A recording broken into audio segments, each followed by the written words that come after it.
तो jujutsu Kaisen की दुनिया में एक लड़ाई थी जिसका इंतजार मतलब सबको था, गोजो वर्सेस सुकुना। लेकिन जब उसका नतीजा आया ना, तो उसने तो फैंस को हैरान, कंफ्यूज सब कर दिया। तो आज चलो इसी लड़ाई को परत दर परत खोलते हैं और समझते हैं कि भाई आखिर हुआ क्या था। देखिए, अगर इस लड़ाई के नतीजे ने किसी का भी सिर घुमा दिया हो तो वो अकेला नहीं है। ये कंफ्यूजन एकदम जायज है, क्योंकि मंगा के लेखक ने के ऐसा ट्विस्ट फेंका जिसके लिए सच में कोई भी तैयार नहीं था। तो सीन कुछ ऐसा था। लड़ाई का मंच बिल्कुल तैयार। एक तरफ सुकुना जो मेगुमी के शरीर पर कब्जा कर चुका था, और दूसरी तरफ गोजो जो अभी अभी प्रिजन रियलिम से आजाद हुआ था। मतलब सालों का इंतजार खत्म होने वाला था। आखिरकार इन दो दिग्गजों का आमना सामना होना ही था। और दिलचस्प बात देखिए क्या है, जो बाकी हीरोज थे ना, उन्हें गोजो की जीत पर पूरा भरोसा था ही नहीं। वो लोग तो उसकी हार के बाद की प्लानिंग कर रहे थे। लेकिन गोजो, अरे वो तो एकदम कॉन्फिडेंट था। उसे पूरा यकीन था कि जीत तो बस उसी की होगी। तो चलो इस मुकाबले को समझने के लिए सबसे पहले दोनों की ताकतों पर एक नजर डाल लेते हैं। देखते हैं कि आखिर इन दोनों के तरकश में कौन कौन से तीर थे।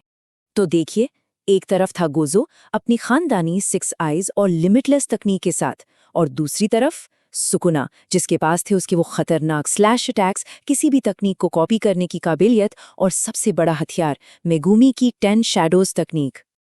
अच्छा, इन्फिनिटी को ऐसे समझिए कि ये गोजो का सबसे बड़ा सुरक्षा कवच है। मतलब कोई भी हमलावर या हमला उसे छू ही नहीं सकता, क्योंकि हर चीज उसके पास पहुंचने से ठीक पहले एक अनंत दूरी में फंसकर रुक जाती है। तो सुकुना को जीतने के लिए सबसे पहले इसी दीवार को तोड़ना था। और हमले, गोजो के हमले भी उतने ही विनाशकारी थे। देखिए, ब्लू स्पेस को अपनी ओर खींचता है, रेड उसे दूर धकेलता है, और जब ये दोनों मिलते हैं ना, तो बनता है हॉलो पर्पल। ये एक ऐसा जबरदस्त हमला था जिससे खुद सुकुना भी खौफ खाता था। तो इसके बाद लड़ाई एक नए ही लेवल पर पहुंच गई। ये अब सिर्फ हाथ पैरों की लड़ाई नहीं थी, ये बन गई जुजुत्सु की दुनिया की सबसे बड़ी शक्ति, यानी डोमेन एक्सपेंशन की जंग। तो डोमेन की इस जंग में पहले राउंड में सुकुना का पलड़ा भारी रहा। उसके मैलेवलेंट श्राइन ने गोजो के अनलिमिटेड वॉइड को बाहर से ही तोड़ दिया, और फिर गोजो पर कर दी अनगिनत स्लैशेस की बरसात। जाहिर है वो बुरी तरह घायल हो गया। लेकिन अरे, गोजो इतनी आसानी से कहाँ हार मानने वाला था। उसने छोटी छोटी डिफेंसिव टेक्निक्स का इस्तेमाल करके सुकुना के हमलों को झेला। वो लगातार रिवर्स्ड कर्स्ड तकनीक से खुद को हील करता रहा और बस पलटवार करने का एक मौका ढूंढता रहा। पर सिर्फ डिफेंस करना काफी नहीं था, ये तो साफ था। गोजो को एक असली गेम चेंजर की जरूरत थी। और फिर उसने एक ऐसी चाल चली जिसकी किसी ने भी कल्पना नहीं की थी। गोजो ने एक अविश्वसनीय दांव खेला। उसने अपने घायल शरीर को हील करना बंद कर दिया और सारी हीलिंग एनर्जी सीधे अपनी बर्नआउट हो चुकी कर्स्ड तकनीक पर लगा दी। सोचिए, ये कितना बड़ा जुआ था, लेकिन शायद यही उसकी वापसी का एकमात्र रास्ता भी था। और इसी रणनीति की वजह से उसे वो एक मौका मिला, सिर्फ 0.01 सेकंड के अंतर से। गोजो ने सुकुना से पहले अपना डोमेन अनलिमिटेड वॉइड फिर से एक्टिवेट कर लिया। बस यही वो पल था जिसने लड़ाई का पूरा रुख पलट दिया। अब अनलिमिटेड वॉइड कोई फिजिकल अटैक नहीं है, ये एक मेंटल अटैक है। सुकुना का दिमाग इतनी सारी इंफॉर्मेशन के बोझ तले दबकर क्रैश हो गया और वो पूरी तरह से बेबस हो गया। मतलब इस पल में गोजो की जीत एकदम पक्की लग रही थी। लेकिन जैसे ही लगा कि जीत पक्की है, सुकुना का असली प्लान सामने आया और तब पता चला कि ये पूरी की पूरी लड़ाई ही एक जाल थी। गोजो के दिमाग में भी एक सवाल घूम रहा था।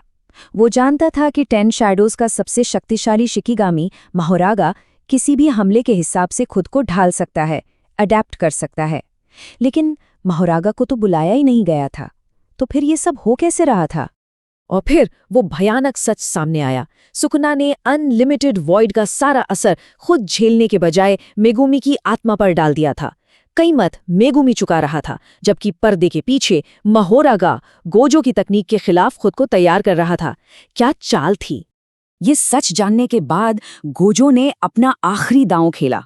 उसने एक विशालकाय हॉलो पर्पल फायर किया, जिसने माहोरागा को तो पूरी तरह मिटा ही दिया और सुकुना को भी मौत के मुंह में धकेल दिया। मैदान में सिर्फ गोजो खड़ा था और जीत उसकी लग रही थी। चैप्टर खत्म और फिर अगला चैप्टर आया और सब कुछ बदल गया। पता चला कि सुकुना ने महोरागा के एडेप्टेशन से एक ऐसी स्लैश तकनीक सीख ली थी जो सिर्फ इंसान को नहीं बल्कि स्पेस को, खुद दुनिया को ही काट सकती थी।